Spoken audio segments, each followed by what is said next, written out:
मेरा नाम अंकिता कांति है। मैं उत्तराखंड के देहरादून ज़िले की रहने वाली हूँ।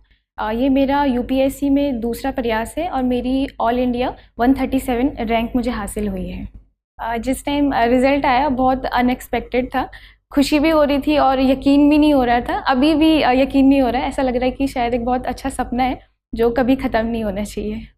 वैसे तो मैं हर दिन लाइब्रेरी जाती हूँ, लेकिन जब पता चला कि आज रिज़ल्ट आने वाला है तो मुझे था कि नहीं, आज तो घर पे ही रहना है, क्योंकि बस अकेले रहना है। अगर अच्छा भी आता है तो फैमिली तो खैर घर पे साथ है, लेकिन अगर बुरा आता है तो अकेला मैं रूम में अपना दिन पूरा गुजारूंगी। तो सुबह से मैं लेटी हुई थी और रिज़ल्ट के लिए मैंने अपने फ्रेंड्स को बोला हुआ था कि जैसे रिज़ल्ट आता है आप मुझे इन्फॉर्म करें, क्योंकि मेरी बिल्कुल हिम्मत नहीं है कि मैं पीडीएफ में अपना नाम ढूंढूं और अगर ना मुझे नो फाउंड आए तो उसके बाद मैं कैसे उसको झेलूंगी। तो मैंने अपने फ्रेंड को बोला हुआ था, उसी का मेरे को कॉल आया कि आपकी 137 रैंक आई है। मैं शायद बहुत देर तक रोई, मुझे यकीन नहीं हुआ कि मतलब मेरी 137 रैंक आई है, वो भी हिंदी मीडियम से। तो और ज़्यादा मुझे मतलब ऐसी उस दिन ऐसे ही सब हुआ। मेरे एक फैमिली मतलब दूर के कज़न हैं, वो उनकी 86 रैंक आई थी एक टाइम पे, आई थिंक 2017 में। तो वो अभी झारखंड कैडर में है। हेमंत भैया, हेमंत सती हैं वो, आईएएस मिला है उनको प्रॉपर।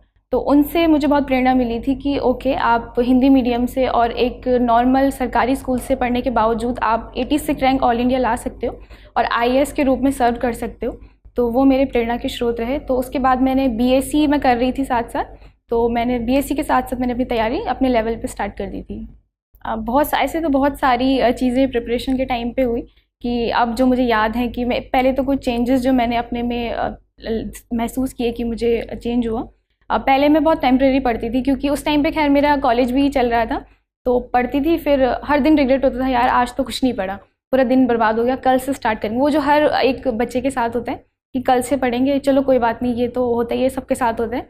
तो वो पूरा कॉलेज टाइम तक चलता रहा। लेकिन 23 में मेरा कॉलेज कंप्लीट हुआ। उसके बाद मुझे लगा कि अब टाइम आ गया कि मैं डेडिकेटेड रूप से यूपीएससी के लिए ही अच्छे से प्रिपेयर करूँ।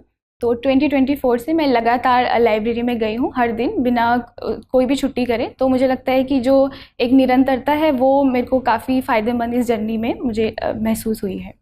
दृष्टि आईएएस जैसे कि हिंदी मीडियम के लिए एक काफ़ी जाना माना नाम है, तो ऑब्वियसली कि मेरी जर्नी में भी, क्योंकि मैं हिंदी माध्यम से हूँ, तो दृष्टि आईएएस का एक काफ़ी मेजर रोल रहा है, जिसमें कि उनकी जो करंट अफेयर वेबसाइट है उसको मैंने प्रॉपर रूप से नियमित रूप से उसको चेक करती थी मैं अपनी प्रिपरेशन के दौरान। इसके अलावा जो यूट्यूब वीडियोज़ हैं वो हिंदी माध्यम के लिए काफ़ी फ़ायदेमंद हैं, जो करंट अफेयर स्पेशली जो आती थी।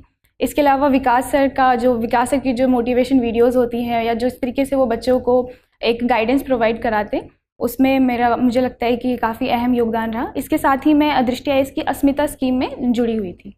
मुश्किल चीज़ थी खुद को यकीन दिलाना कि मेरा हो जाएगा, और निरंतरता जो थी, जो मैं कह रही हूँ कि निरंतरता से मैंने कार्य किया, वो उसको लागू करना एक सबसे टफ चैलेंज मुझे फील हुआ। इसमें मेरे साथ कुछ दुखद घटनाएं भी मेरी प्रिपरेशन के दौरान हुई, जिसमें कि 2024 में मेरी सर्जरी हुई प्रीलिम्स से ठीक 3-4 महीने पहले। एक्चुअली 23 में मेरा एक्सीडेंट हो गया था। उस टाइम पे मेरे को पता नहीं था कि मेरे हाथ का लिगामेंट जो है वो बुरी तरीके से ब्रेक हो गया है। तो मैं उसको टालती रही, क्योंकि पढ़ाई के दौरान इतना टाइम नहीं था कि मैं हॉस्पिटल में दिखाती। एक बार दिखाया भी तो उन्होंने ठीक से बताया नहीं कि आपका लिगामेंट बुरी तरीके से टूट गया है। तो 24 में मुझे फाइनली उसकी सर्जरी करानी पड़ी, इससे पहले कि मेरा हाथ ख़राब हो जाता। तो उस टाइम पे बहुत मिक्सअप इमोशंस थे, क्योंकि प्रीलिम्स बहुत नज़दीक था।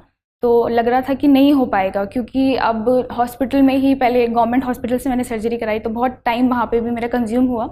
उसके अलावा 1 महीने तक लगभग हाथ में प्लास्टर होना, उसके साथ जो स्टिचेस थे, 30 स्टिचेस मेरे हाथ में थे। तो पूरे जनवरी टू फरवरी मैंने उस तरीके से अपने नोट्स बनाए हाथ में प्लास्टर लेके। बहुत ऐसा लगेगा कि मैं शायद बहुत बढ़ा के बोल रही हूँ, लेकिन ये हकीकत है। उसके बाद मुझे उम्मीद नहीं थी कि होगा, क्योंकि 2 महीने पूरे मेरे मेडिकल इश्यूज़ की वजह से बर्बाद हो गए थे। लेकिन फॉर्चुनेटली, या क्या बोले, लेकिन हो गया। और मुझे यकीन नहीं होता है अभी भी कि इतने बुरे बैकग्राउंड के साथ मेरा ये वाला अटेम्प्ट में और 137 रैंक मेरी आई है। ये इस तरीके की जर्नी रही।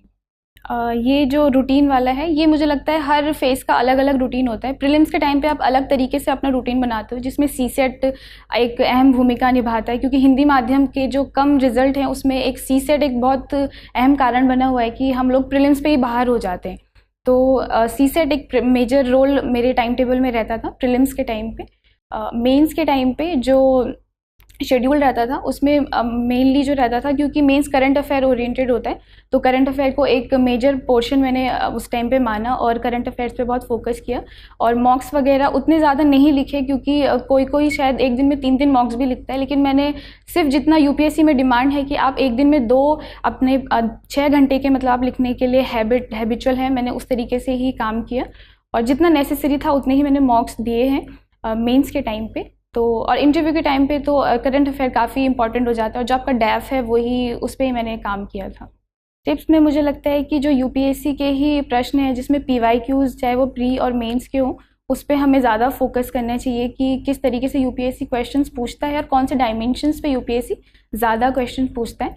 इसके अलावा जो करंट अफेयर्स है वो मुझे लगता है कि प्रीलिम्स के टाइम पे उतना अहम योगदान नहीं देता है जितना कि स्टैटिक देता है, और मेंस के टाइम पे करंट अफेयर्स का जो योगदान है वो ज़्यादा हो जाता है प्रीलिम्स की तुलना में। तो मुझे लगता है कि ये करंट अफेयर वाला जो एक कहीं ना कहीं बच्चों के मन में डाउट होता है कि हम पूरा टाइम करंट अफेयर पढ़ते रहते हैं, तो मैंने अपने लेवल पे करंट अफेयर को बहुत कम परसेंटेज में टाइम दिया है, मैंने स्टैटिक पे ज़्यादा फोकस किया है।